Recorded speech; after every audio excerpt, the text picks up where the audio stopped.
한번 따라 하실까요? 단순한 신앙. 우리는 참 복잡한 시대에 살아가고 있습니다. 얼마나 복잡한지 모릅니다. 일이 너무 많고요, 시간이 턱없이 부족하고요, 또 얼마나 수많은 우리를 괴롭히고 힘들게 하는 것이 많은 시대가 되어버렸는지 모릅니다. 그런데 우리 예수님께서 제자들을 부르시고는 뭐라고 얘기하셨느냐 하면, 너희들은 지팡이 외에는 가지지 마라. 신만 신고 옷도 두 벌을 또 가지지 말고 뭐 전대도 차지 말고 식량 주머니도 가지지 마라.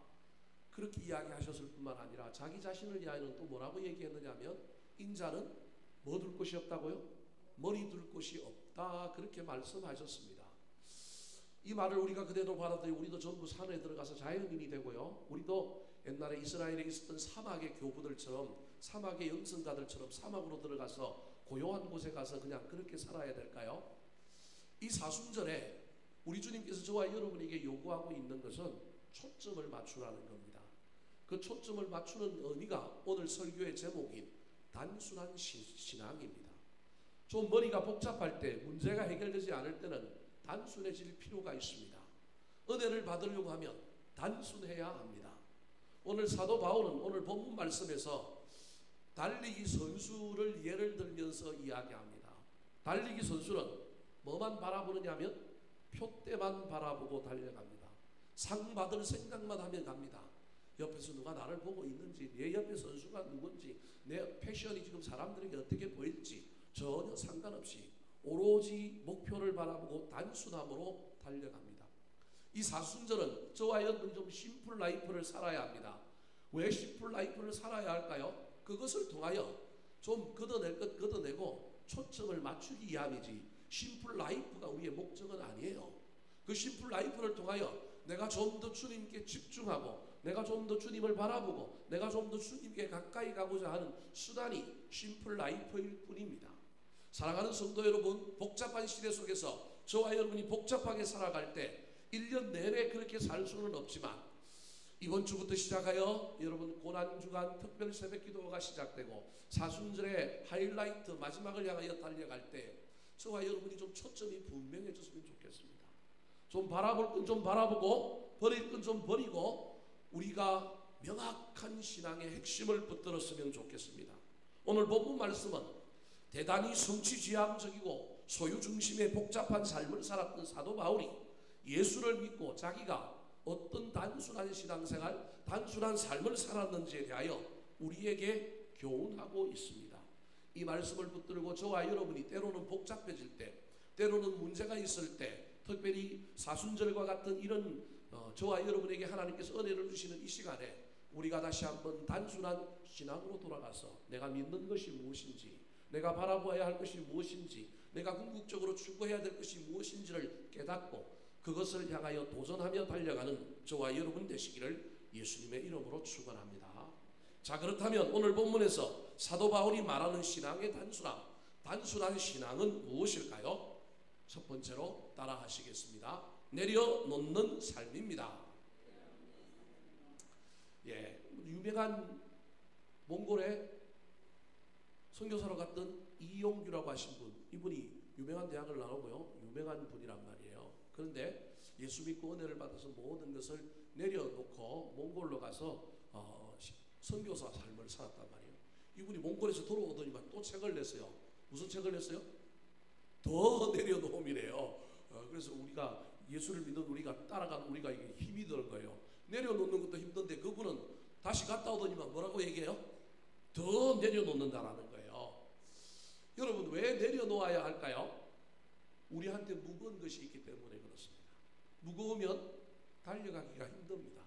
무거우면 가기가 힘든 거예요. 제가 몸이 무거우니까 힘들잖아요. 그래서 예전에는, 요즘 이제 제가 집을 갈 때 저희 집이 14층인데요 엘리베이터 안 타고 걸어가거든요. 예, 한 4일 전부터 시작을 했어요. 예, 이제 무조건 집에 갈 때는 무조건 엘리베이터 안 타고 걸어간다. 옛날에는 1층부터 14층까지 안 쉬고 올라갔단 말이에요. 뚱뚱해도 제가 그래도 계단 같은 거 잘 올라가고 산 잘 올라갑니다. 아직도 지구력이 있어갖고. 근데 이번에 다시 시작했는데요, 8층 9층쯤 가니까 어떻게 돼요? 허걱거리는 거예요. 야, 큰일 났다, 망가졌다, 너무 교만했구나, 그냥 믿었구나, 그런 생각을 하면서 야, 이거 무거우니까 안 되는구나, 이거 내려놔야 되겠다. 그런데 텔레비를 볼 때마다 뭐 몸신 뭐 이상한 건강 프로그램마다 전부 나와갖고 누구에 대한 이야기만 해요?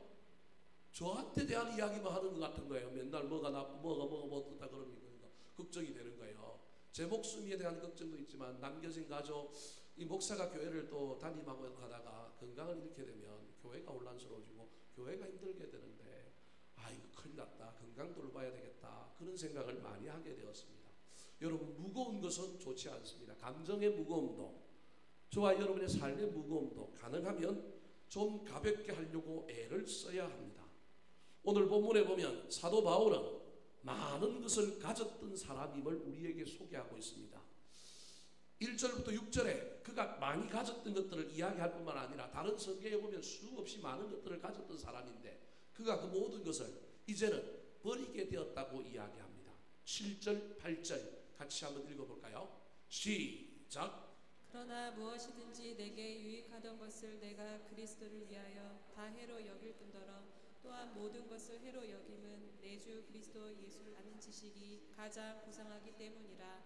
내가 그를 위하여 모든 것을 잃어버리고 배설물로 여김은 그리스도를 얻고. 자, 7절에 보니까 내게 유익하던 것이 있었다라는 거예요. 사도 바울이 세상적으로 자랑할 것이 엄청 많았다라는 거예요. 예를 들면 그는 로마 시민권이 있어요.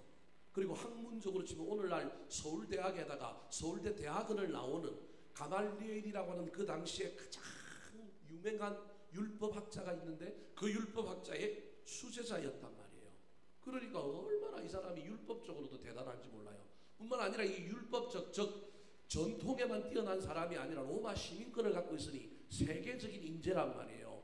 로마의 수학, 로마의 법학, 로마의 정치학을 다 배운 사람이에요. 사도행전에 가면 로마 시민권을 돈으로 주고 산 사람이 있어요. 그 사도 바울을 박해하던 로마의 천부장이 나는 시민권을 뭘 주고 샀다고요? 돈을 주고 샀다는 거예요. 너도 얼마 주고 샀냐 그랬더니 사도 바울이 뭐라 그래요? 나는 태어나면서부터 로마 시민이었다라는 거예요. 그러니까 그의 엄마 아버지 때부터 믿음의 명문은 아니지만 세상의 명문으로 그의 부모가 잘 살았던 명문이었다라는 거예요. 로마의 시민이었다라는 거예요. 얼마나 대단한 사람이었는지 모릅니다. 그를 이길 사람이 없을 정도로 뛰어난 사람이었습니다. 그런데 그가 가지고 있었던 거 뭐 베냐민 지파의 뭐에 수없이 많은 걸 가지고 있었는데 뭐라고 얘기하고 있느냐 하면 그리스도를 위하여 다 뭐로 여겼다고요? 해로 여겼다. 심지어 그가 뭐라고 얘기하고 있냐면 그리스도를 아는 지식이 고상하기 때문에 내가 가지고 있는 그 모든 것을 그를 위하여 뭘로 버렸다? 배설물로 버렸다. 배설물이 뭐예요? 똥이라는 거예요. 똥처럼 취급했다라는 거예요. 여러분, 이 말씀을 저와 여러분 잘 기억해야 합니다. 다 버리라는 얘기가 아니라, 여러분 버리라는 얘기가 아니라 우선순위의 문제를 이야기합니다. 하나님은 바울 사도가 가지고 있는 것을 사용하셔서 위대한 선교사 사역에 씁니다. 가진 것을 전혀 없던 것으로 취급하지 아니하였습니다. 이건 우선순위의 문제입니다.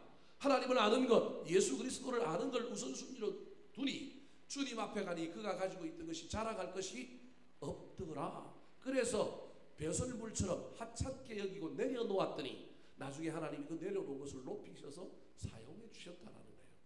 그래서 사도 바울이 위대한 선교사가 되고 초대교회 반석을 놓고 교회를 수많은 지중해 연안에 만들 수 있었던 것은 그가 가지고 있던 능력이었던 거예요. 하나님이 그를 쓴 거예요. 핍박자요, 교만자요, 자랑자였을 때는 하나님이 그를 거꾸로 터렸지만 그가 내려놓고 다메섹 독사에서 빛으로 찾아오신 예수님을 만나고 그가 예수 그리스도를 최고의 가치로 여기고 그가 가지고 있는 모든 것을 내려놓았을 때 하나님은 그가 가진 것들을 찬란하게 쓰셨습니다. 사랑하는 성도 여러분, 저와 여러분에게도 얼마나 많은 귀한 것이 있는지 모릅니다. 그런데 그것을 앞세우고 그것을 숭상하면 하나님이 우리를 거꾸로 들이실 것입니다. 그런데 저와 여러분이 좀 내려놓고 우리 주님을 최고 우선순위에 놓으면 저와 여러분이 가진 것을 쓰실 것입니다. 그래서 고린도전서에서 우리 하나님은 사도 바울을 통하여 뭐라고 얘기하고 있냐면 하나님은 이 세상에 잘난 사람, 똑똑한 사람, 대단한 사람, 강한 자들어서 쓰기를 원하지 않는다고 이야기합니다. 왜 그렇다고요? 실컷 일해놓고 누가 했다고요? 자기가 했다고 할까봐. 그래서 우리 하나님은 어떤 사람을 쓰느냐 하면 연약한 자들을 쓴다는 거예요. 없는 자들을 쓴다는 거예요. 근데 특별히 하나님께서 없는 자들, 연약한 자들을 쓰지만 있는 자들, 강한 자들도 쓰시는데 왜 그런 자를 쓰시느냐 하면 그들은 우선순위가 바뀌었기 때문에 그 가지고 있는 것을 사용하여 아름답게 쓰시기 위하여 그렇게 우리 주님께서 그들을 사용하시는 것입니다. 사랑하는 성도 여러분, 그러므로 이 말은 저와 여러분이 하나님과 세상을, 예수님과 세상을 겸하여 섬기지 말라고 이야기하는 겁니다. 이 사순절에 저와 여러분의 우선순위가 어디에 있습니까? 세상에 있습니까? 아니면 주님께 있습니까? 이 기간에 저와 여러분의 우선순위가 주님께 있었으면 좋겠습니다. 그래서 좀 시간도 좀 내려놓고 저와 여러분의 에너지도 좀 내려놓고 관심도 좀 내려놓고 욕심도 좀 내려놓았으면 좋겠습니다. 그래서 단순한 생활, 주님을 앞에 놓는 생활, 단순한 생활, 주님을 우선으로 생각하는 생활로 돌아갔으면 좋겠습니다. 사랑하는 성도 여러분, 고난주간 특별 새벽기도에 여러분 오셔서 새벽마다 새벽을 깨우시면서 좀 더 단순한 우리의 삶 속에 찾아오시는 능력의 예수님을 만나게 되시기를 우리 구주 예수 그리스도의 이름으로 축원합니다. 두 번째 사도 바울이 이야기하는 단순한 신앙생활은 어떤 신앙생활일까요? 첫 번째로는 내려놓는 것이 단순한 신앙생활이었습니다. 회로 여겼습니다. 배설물로 여겼습니다. 그런데 더 나아가서 사도 바울은 뭐라고 얘기하고 있느냐 하면 따라하시겠습니다. 날마다 죽는 삶입니다. 단순한 신앙은 내려놓기만 하는 것이 아니라 특별히 이 사순절에 저와 여러분이 단순한 신앙으로 가기 위해서는 두 번째 해야 될 것인데 그것이 뭐냐 하면 자기를 죽이는 겁니다. 나를 죽이는 연습을 하는 것이 이 사순절 기간에 들어 있습니다. 사람에게 있는 최고의 공포는 죽음의 공포입니다. 뭐니 해도 우리 한국 사람들은요 죽는 걸 얼마나 무서워하는지 모릅니다. 그래서 우리 한국 사람들이 가지고 있는 격언 중에 어떤 말이 있는지 아십니까? 산 개가 죽은 정성보다 낫다. 또 우리 할머니들이 썼던 표현 중에 아주 재미있는 표현이 있는데요. 무슨 표현이 있느냐면 개똥밭에 굴러도 저성보다 이성이 낫다. 제가 이 말을 우리 할머니한테 들었는데 책에서 배운 것도 아니고 우리 할머니한테 들었어요. 무슨 밭에 굴러도 개똥밭에 굴러도 여러분 개가 똥을 산 그 그릇을 만들어 놓고 밭을 만들어 놨는데 거기 가서 개처럼 굴러도 죽는 것보다는 뭐 하는 게 낫다고요? 사는 것이 낫다라는 거예요. 그래서 우리 한국 사람은 참 죽는 것 싫어하고요. 오래 살고 싶어해요. 그래서 우리 한국 사람들이 누리는 복 중에 요즘은 좀 달라졌지만 옛날 사람들은 최고의 복을 뭘로 썼어요?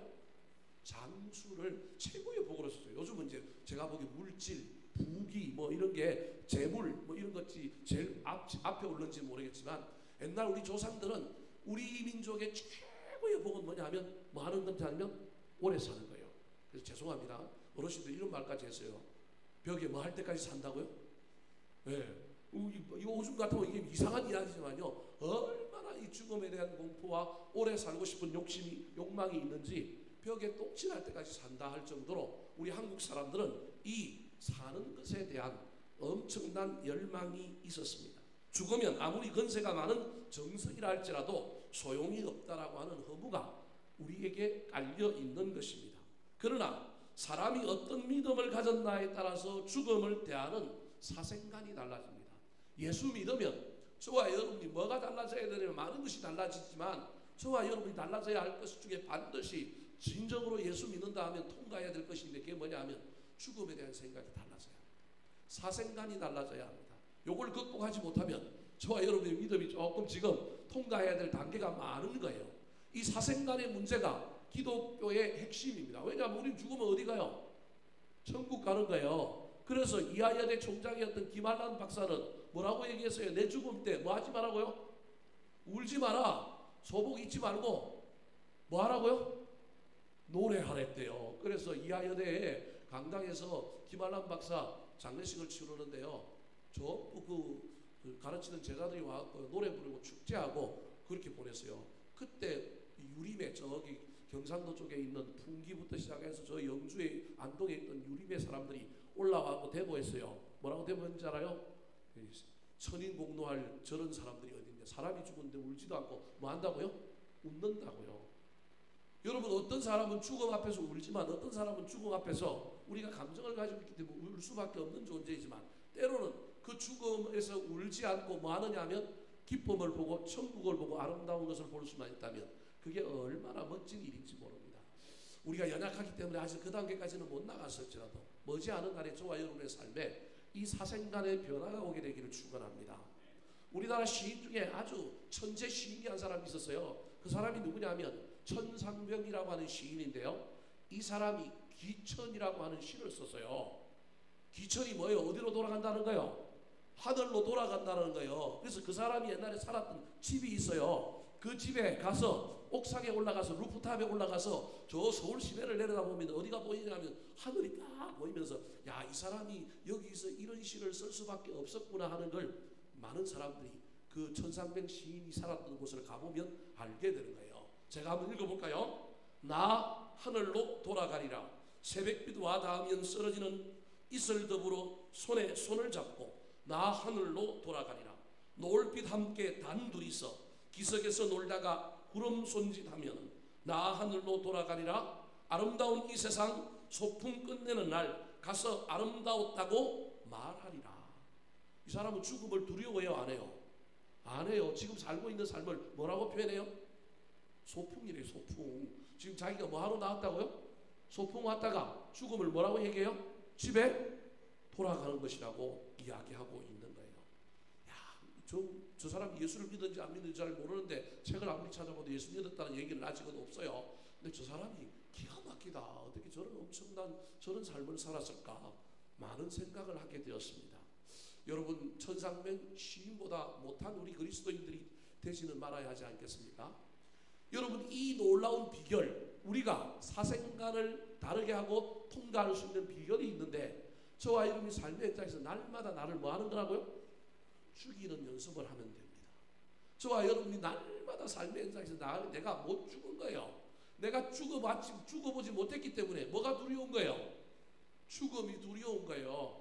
근데 삶의 현장에서 저와 여러분이 열심히 죽어보면 감정도 죽이고 삶도 좀 죽고 자존심도 좀 죽고 손해도 좀 보고 물질도 좀 죽고 이 죽는 연습을 저와 여러분이 그리스도 안에서 열심히 해야 되거든요.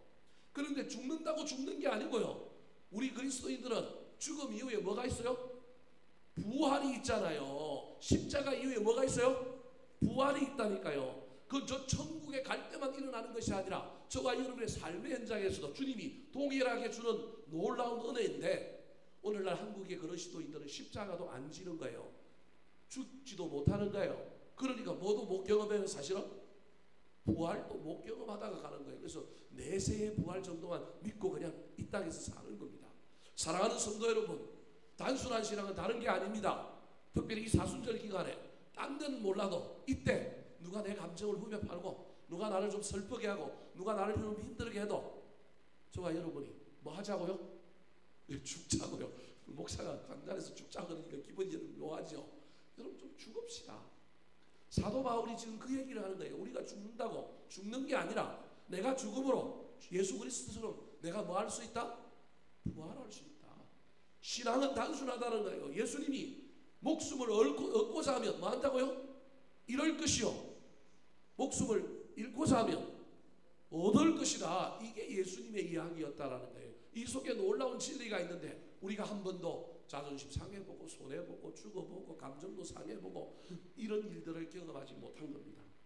사랑하는 성도 여러분, 사도 바울이 그래서 오늘 본문에 뭐라고 얘기하고 있냐면 나는 해로 여긴다. 나는 가진 사람이었지만 버렸다. 버렸더니 주님이 그걸 주워 담아서 더 멋지게 사용해 주실 뿐만 아니라 난 또 뭐 하려고 했느냐면 난 열심히 죽으려고 했다라는 거예요.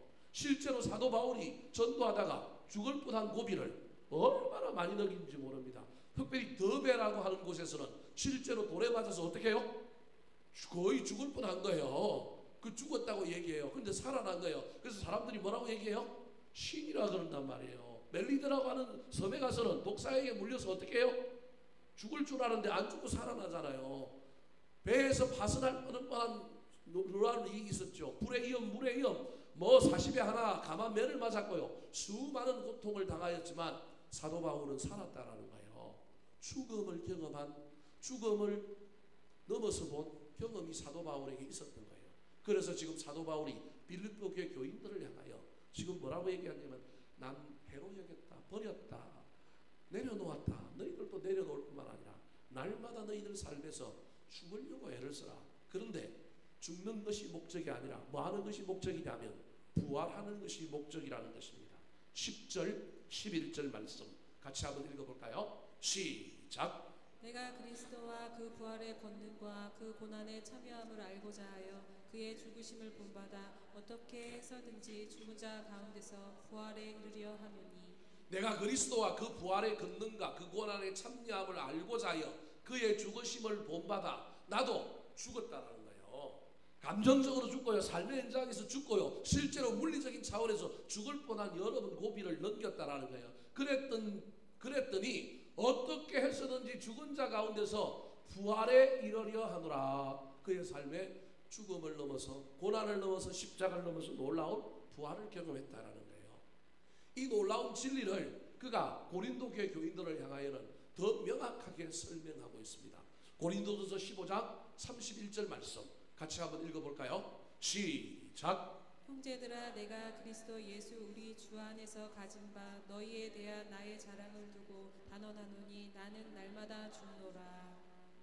사도 바울의 자랑이 저거예요. 딴 게 자랑이 아니고요. 내가 로마 시민권을 가졌습니다. 내가 가말리알이라고 하는 최고의 율법학자 및 제자였습니다. 내가 율법으로 흠이 없는 사람입니다. 내가 베냐민 지파 왕족입니다. 이런 자랑하지 않고요. 뭐라고 얘기한다고요? 나는 날마다 뭐 했다고요? 죽었던 걸 자랑한다는 거예요. 사랑하는 성도 여러분, 이 사순절 기간에 특별히 고난주간을 앞두고 달려가는 이 한 주간 동안에 저와 여러분이 좀 단순했으면 좋겠습니다. 그 단순함의 두 번째가 죽는 거다. 남편 앞에서 죽고요, 자녀들 앞에서 죽고요, 다른 사람들 앞에 죽고요, 여러 모양으로 죽는 훈련을 많이 하시기 바랍니다. 그러면 주님께서 여러분을 부활로 세워주실 것입니다.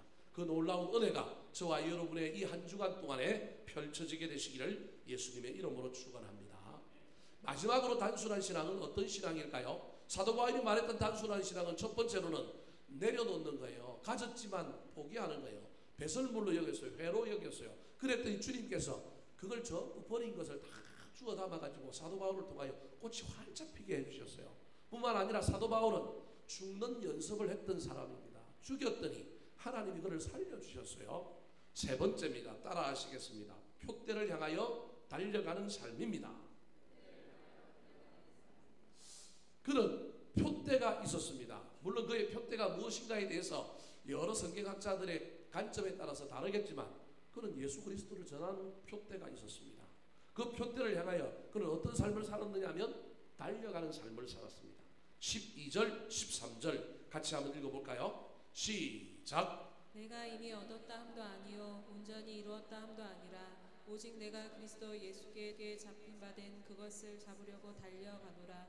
형제들아 나는 아직 내가 잡은 줄로 여기지 아니하고 오직 한 일 즉 뒤에 있는 것 잊어버리고 앞에 있는 것을 잡으려고. 자, 12절 끝에도 잡으려고 달려간다. 13절에도 잡으려고 한다. 그렇게 말하고 있습니다. 뭔가 그가 추구하는 바가 있었다라는 거예요. 그걸 다르게 얘기하면 사명인 겁니다. 사명과 소명입니다. 사랑하는 성도 여러분, 저와 여러분 이 땅에서 태어나서 꿈을 이루고 뭘 하고 자식들을 키우고 또 저와 여러분의 삶에 뭔가를 소유하며 여러 가지 것들을 하며 살아가지만 저와 여러분이 마지막까지 끝까지 붙들어야 될 사명이 있습니다. 저의 사명은 하나님께서 나를 구원하시고 나에게 목양의 일터로 세우신 교회와 교인들이 저의 사명입니다.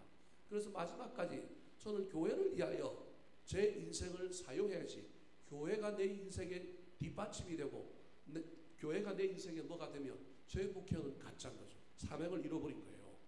끝까지 이 사명을 붙들고 내가 교회를 위하여 헌신하리라, 내가 교회를 세우리라, 내가 교인들을 위하여 최선을 다하리라, 이게 제 사명인데 목사가 살다 보니까 나이도 들고 건강도 아프고 은퇴할 때쯤 되니까 갑자기 본전 생각도 나고 그래서 사명을 잊어버리고 어이구 교회를 조금 희생시키더라도 교회를 좀 험을 내더라도 내 인생을 챙기게 되면 엄청난 반전이 일어나는 거잖아요. 좋은 반전이 아니라 나쁜 반전이 일어나는 거잖아요.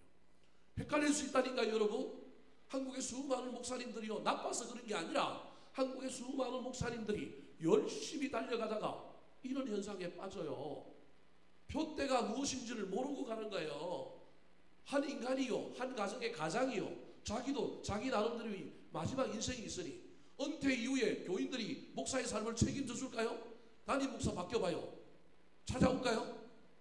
문제 있으면 찾아오겠지. 문제 없으면 찾아올까요? 안 찾아온다니까요, 여러분. 아니, 그게 나쁘다는 게 아니에요. 그게 지극히 정상이에요. 그래야 맞는 거예요. 그런데도 불구하고 이 목사 입장에서는 처음에 아무런 대가 없이 이름도 없이 빛도 없이 내가 교회를 위하여 섬기리라. 주님 나를 부르셨으니 아골골짝 빈들에도 가리라. 그렇게 결단하고 목회를 시작하잖아요.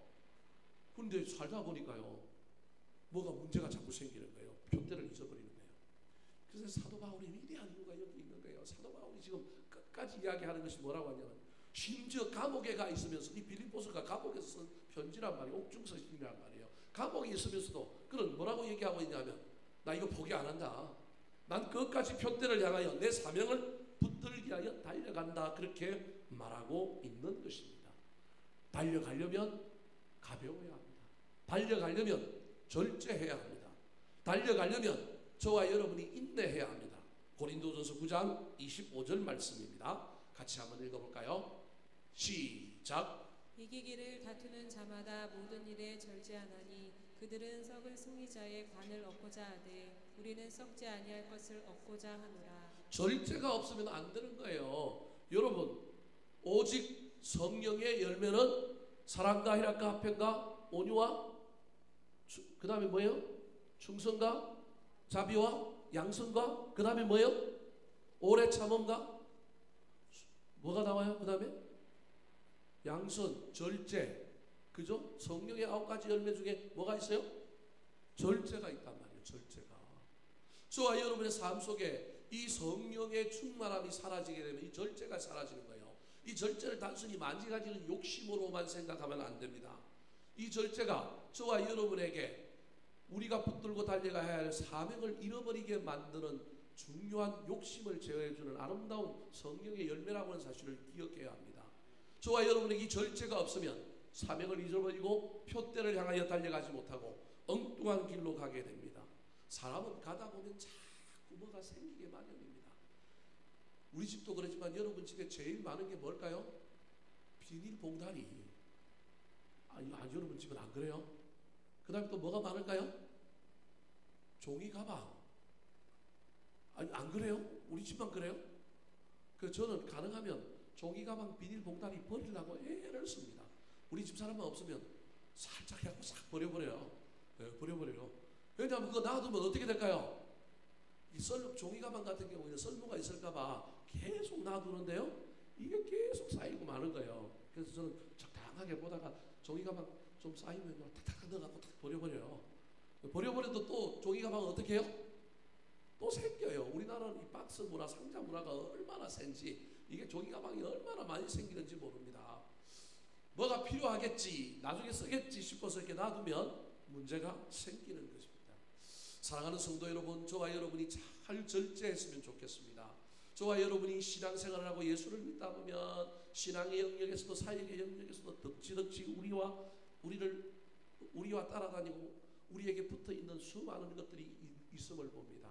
근데 그것이요, 때로는 우리가 표대를 향하여 달려가게 하는데 우리를 방해하고 우리를 넘어뜨리는 데 쓰인다는 사실을 잘 기억하여서 저와 여러분이 버릴 것을 잘 버릴 뿐만 아니라 어디로 향하여 달려갈 것인가를 늘 깨닫고 그 길을 향하여 달려갈 때 나에게 불필요한 것이 있구나, 내가 목표를 잃어버렸구나, 표대를 잃어버렸구나, 잘 살펴보시고 무엇을 해야 할지, 어디로 가야 할지 살펴보시고 달려갔으면 좋겠습니다. 특별히 저와 여러분이 예수를 믿을 때 우리가 예수 믿는 것이 처음에는 예수 그리스도가 나에게 복을 주고 나를 위하여 예수 그리스도가 있지만 신앙이 성장하고 성숙하고 나면 내가 누구를 위하여 있는 거냐면 예수 그리스도를 위하여 있게 됩니다. 근데 재미난 건 이걸 경험했던 사람도 조금 지나면 또 예수 그리스도가 누구를 위하여 존재해요? 나를 위하여 존재하게 됩니다. 물론 우리가 산을 오르고 내리고 하는 것처럼 이걸 반복할 수는 있습니다. 때로는 내가 주님을 위하여, 때로는 주님이 나를 위하여. 이렇게 오르락내리락 할 수 있어요. 근데 결론은 오르락내리락 하지만 어디로 향하여 올라가야 됩니까? 정상을 향하여 올라가야 되는 겁니다. 저와 여러분의 신앙이. 근데 그게 아니라 오르락내리락 하다가 그냥 계속 내리막길을 가게 된다면 저와 여러분의 신앙은 문제가 있는 겁니다. 그래서 사도 바울은 고린도서 10장 31절에서 먹든지 마시든지 무엇을 하든지 다 무엇을 위하여 하라고요? 하나님의 영광을 위하여 하라. 가족도 돌봐야 하고 자녀들도 키워야 하고 우리 노후도 내 꿈도 내 삶도 내가 좀 편리하게 내가 좀 편하게 사는 삶도 꿈꿔야 되지만 저와 여러분의 삶 속에 때로는 내가 하나님의 영광을 위하여 사는가 주님께서 나에게 주신 사명과 소명을 향하여 내가 달려가고 있는가 잘 살펴보시기 바랍니다. 이 사순절에 다시금 저와 여러분의 사명을 불태우시고 소명을 끄집어내어서 살펴보는 가운데 초심으로 돌아가는 그래서 다시금 표대를 명확하게 하여 돌아가는 저와 여러분 되시기를 예수님의 이름으로 축원합니다. 한번 따라 하실까요? 단순한 신앙, 내려놓는 삶, 날마다 죽는 삶, 표대를 향하여 달려가는 삶.